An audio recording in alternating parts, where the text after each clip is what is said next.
Good morning, fam. How's it going? I just wanted to put a quick video together this morning. It's Sunday, October 9th. It's a little bit before 11.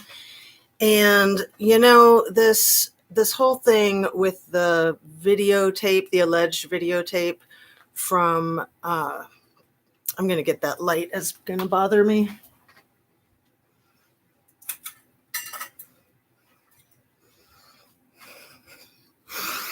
Hopefully that's a little bit better. I didn't want to turn it off completely because then I'll need to turn it back on.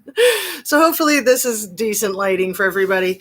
So the thing with that videotape, alleged videotape, or it is a videotape, right? It's a videotape of something.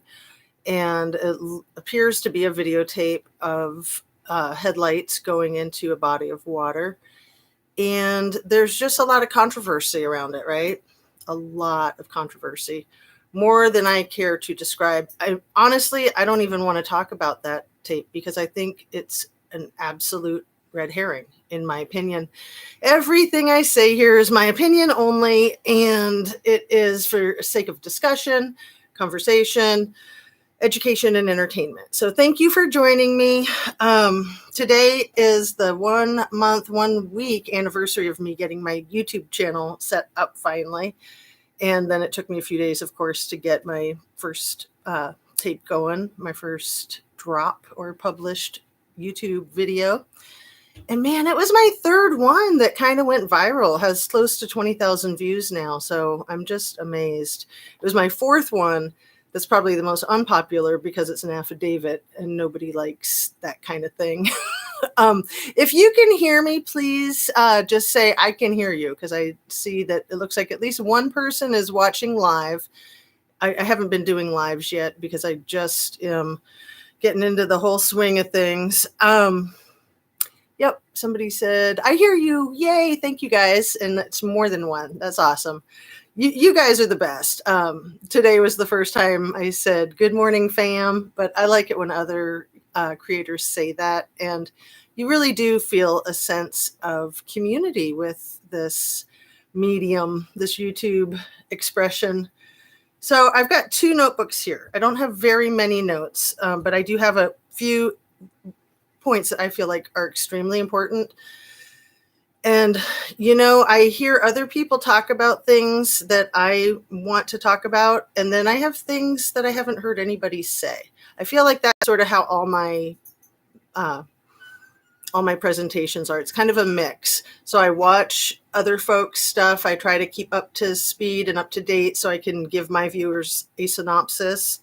And then I can't help but have these ideas that I'm like, has nobody said that? Like, am I just not seeing the tapes of people saying this? But I'll just get right to it because I know you guys are like, what? Right? Have you thought about the fact, I just learned this yesterday, okay? But my brain's been going this way. Kylie Rodney is apparently third generation that I can see in Truckee. So her grandfather graduated from high school there, meaning that her great-grandparents lived there. And I don't know about her great-greats. I haven't dove into that rabbit hole yet.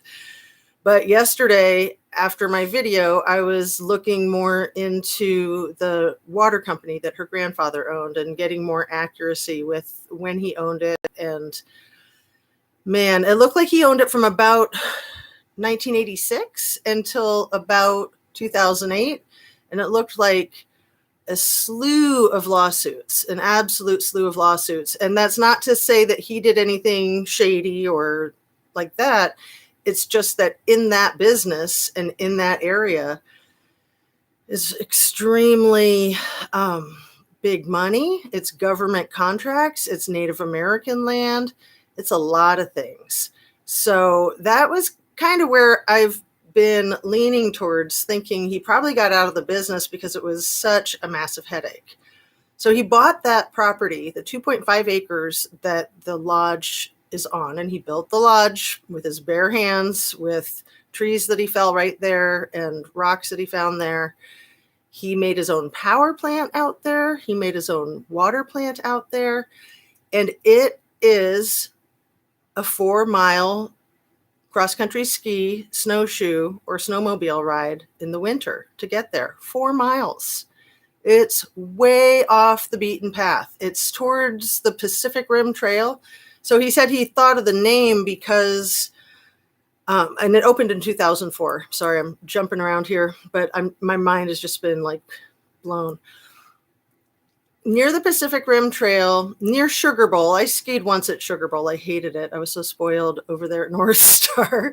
And, all the bigwigs ski at Squaw, which I never went there because I wasn't a bigwig. And it's all double black diamonds down there. So where their lodge is very close to where the Donner crisis or tragedy or whatever you want to call it, the Donner story happened. You literally, I've said this before, you literally have to drive through the Donner State Memorial Park to get to their lodge. So you can drive to their lodge in the summer months, but in the winter months, you can only ski in. I can't imagine anything so isolating for children or, for anybody really. And I like my solitude. I like my isolation. So I'm not knocking it. I'm just saying, that's a huge challenge. Not a lot of people could live like that, right? So with Kylie being at least 4th generation in that area, she's kind of a Truckee princess in some respect for locals. And that's the kind of status that you can't buy, you can't achieve it, you can't fake it. There's only one way to get it, and that's your family history. So you either have it or you don't. And I think a lot of people get jealous of that type of status, because very few people can make it through a winter in Truckee, I'm sure. I've told you guys about the 20 feet that's normal in the middle of winter to have a 20-foot snowpack that you're living on and skiing on. And you're not driving on 20 feet of snowpack because they plow it out, but you have the 20-foot snowpack wall on either side of the road. You have that same wall going up to the front door of wherever it is that you're staying. It's really a game of survival. We've talked about the Lord of the Flies. We've talked about the Donner Party. Very few people, just like Alaska, very few people can tolerate that and especially thrive in those conditions. So if you can, you're kind of like a stud or a hero. And if your parents and your grandparents and your great-grandparents all did it, that, puts you in a category all your own. I know how these little subcultures work. I lived in a small town in Southern California, right on the beach where all the movie stars lived. And there's a lot of normal people that lived there back then. I don't know if the normal people are still there now, but over time, these things change and you have all these newbies that move in. And if you want to know the town, yes, it was Malibu, very, very prestigious. But there's still normal people. Yes, there's movie stars' kids and there's movie stars and they're normal people too. Those same normal people, a lot of them have summer homes in Truckee, right? It's cray-cray. I don't like all that status. I like real life, and a lot of people that are rich and famous, they don't like it either. They like real life. So it's tough. People think they want to be rich and famous and then they get it and they're just like, this isn't so fun. It's total lack of privacy, a lot of expectations from other people that you don't know that think they know you. Our country is really all about freedom. Live free or die. That's my motto. I need to put that on my site here. That's been my motto since before I knew it was the state motto for New Hampshire. Live free or die. That's what the United States of America is all about. That is why we're held up high in regard in so many places in the world, because you don't have that everywhere. And I wish I could read your comments while I'm doing this. Maybe I will in a minute, but I want to stick to my notes. I want to get through this. I want to get on with my day. I want all of you to get on with your day, but thank you so much for joining me. This is thrilling. So, not to go down off the deep end, but that videotape is a videotape that is drawing everybody's attention and concern. Is it real? Is it not real? Is it superimposed? Is it not superimposed? Is the date manufactured? It sounds so strange to me. I can't imagine in reality, and as I've mentioned before, I have a family of first responders and military that I've grew up in, so I know how these things work. There is no way in hell that these folks didn't know that there was a fire cam up there on that hill. Is it Alder Hill? And the chances of it all of a sudden being discovered are zero, in my opinion. Okay. And if it's true, if you've got that videotape and you can do what, like some kind of heat thing where you can actually see at night as though it's daytime, if they really have footage of that, they would have footage of everything that happened at that party and everybody that was there. It sounds strange, but it's true. They have this technology. They don't share it with us common folk.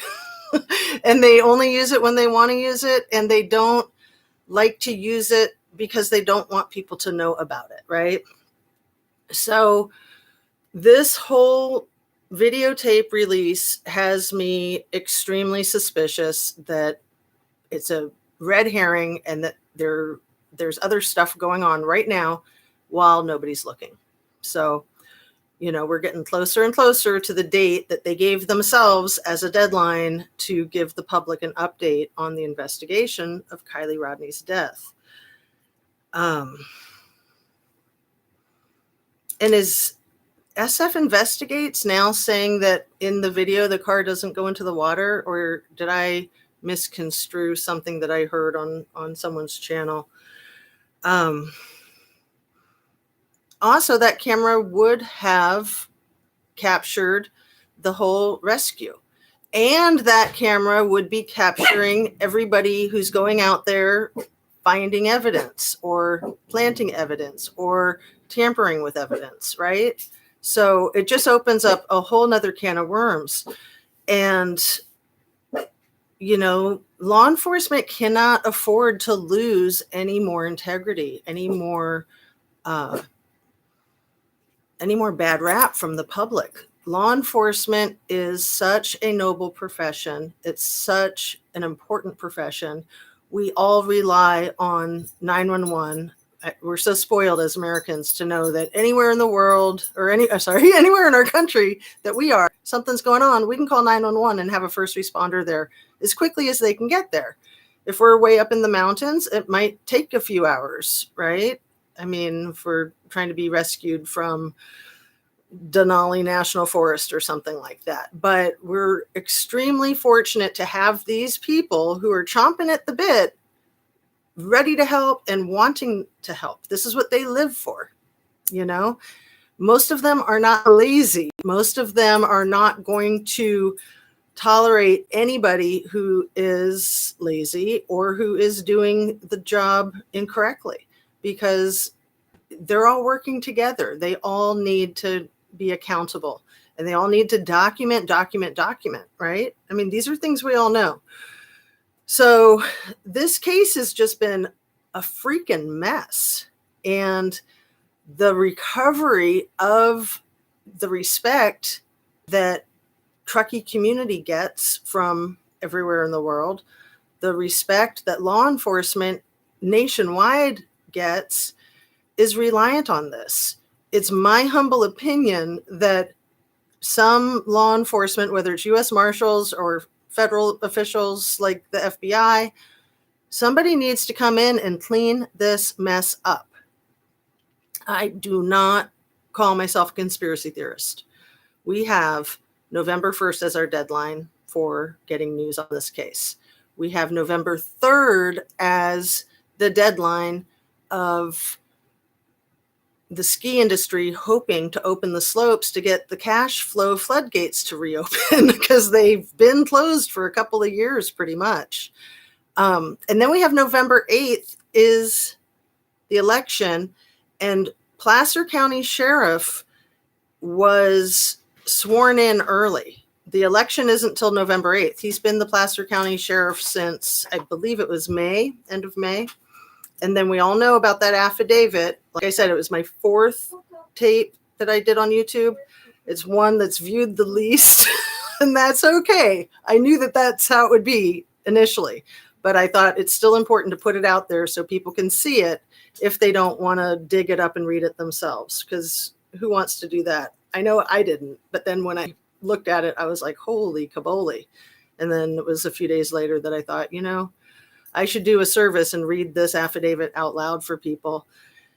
And it was hard to read it out loud because it's so ridiculous. And as I'm hearing what I'm saying, and I'm trying not to interrupt myself, I'm trying not to interject, my mind is just getting blown and reblown, because it's a lot more intense when you hear it out loud than it is when you're just perusing a piece of paper or online, which is what I was doing, was online. So let's see. The movie I mentioned yesterday, and some of you guys might have thought, why is she talking about a cartoon?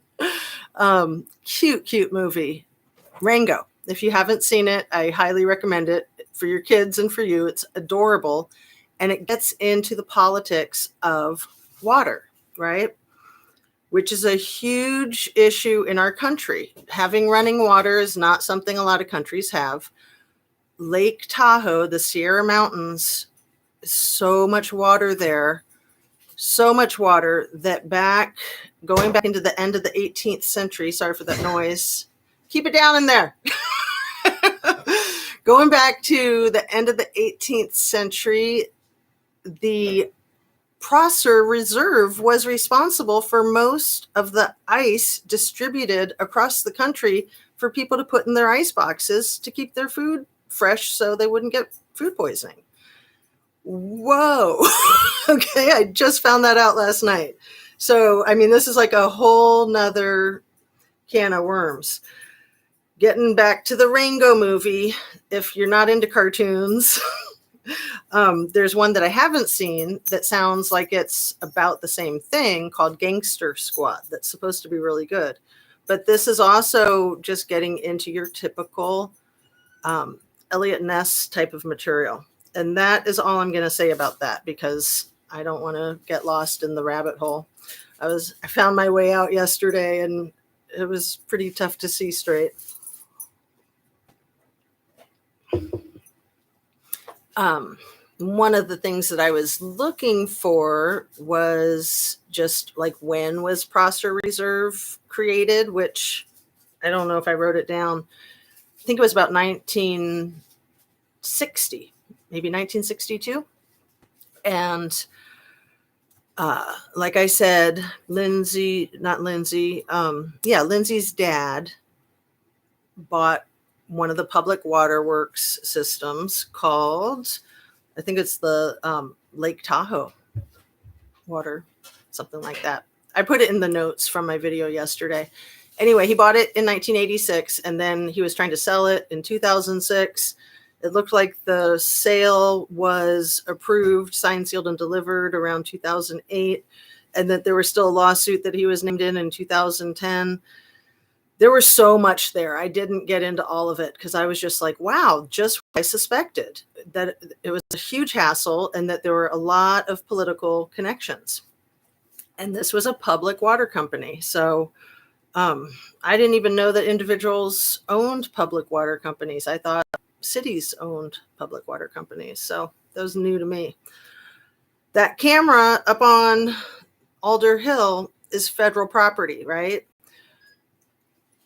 The camera itself is on forest-owned property. Federal property and forest-owned property, Native American land, all these factors come into play in dealing with the water, which is where the power and money come from in that area, especially before skiing was really a thing. So there's just no way law enforcement did not know about the forest fire surveillance cameras. Absolutely no way, in my opinion. And if they're going to try to take that route of we are absolute buffoons and we don't know shit from Shinola, ass from elbow, no, please don't take that route. It's going to make you look bad. It's going to make all first responders nationwide look questionable, okay? Just don't even consider trying to go there. Like I've said again and again, this being a car accident, a single motor vehicle car accident, that ship sailed a long time ago. You're going to have to go with plan B. The distraction tactics are just ridiculous. And one more question I have before I wrap up, and maybe I'll try to read some of these comments, is how did that ping just happen to be occurring at 12:33 as the car is like literally driving into the water? What a coincidence. Okay. Doug, if I can read your name out loud, says the FBI is lost. I agree. Like, they need something bigger, right? Can NASA help? There's truth to every joke, right? Let's see. The net is doing their job and the cops, well, you decided, LOL. That's Doug also. Why did my eyes go right to you both times? Let me look at some of these other. Los Angeles and parts of Ventura get water from Sierra Nevada snowmelt. We all do. I mean, Sierra brand water bottles is something that's in like every Walmart nationwide, probably worldwide. I don't know. And Doug has to go. I don't answer questions. Of course not. Does anyone know this lovely lady's surname? Me? You know, I don't know how all this stuff works. I've been Xena on What's the Obsession as a guest. And, you know, it's important for us to have our privacy for obvious reasons. And so I just don't know about that. If you're talking about my last name. Pull up the business info on all cities. They are all owned by individuals. They all have a D&B number. It would be interesting to know who actually owns the city of Truckee. Wow. Like I said, this whole rabbit hole, can of worms. I mean, I'm trying to stay focused on Kylie. That's been my motivating factor. And there are a lot of other missing persons cases and individuals that have been severely wronged. And I'm trying to not get distracted by other cases.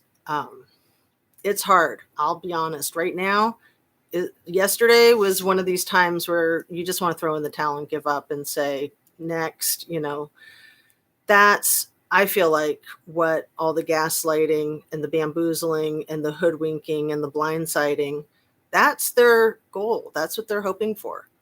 So, thank you, people. Thank you for your kind words and your support. Thank you for your time. Don't forget to hit that like button. Subscribe if you haven't already. Please share. And please continue to comment in the comments below. I'm going to try to go back and read all of the comments that happened in the live. And obviously I can't comment on those, but I can comment in my comments. So your comments are extremely inspiring and helpful. So thanks again. Have a wonderful Sunday. Take care of yourself. Drink your water. Here I'm being a role model, right? I still need to remind myself. I remind you guys of these things because I'm trying to remind myself.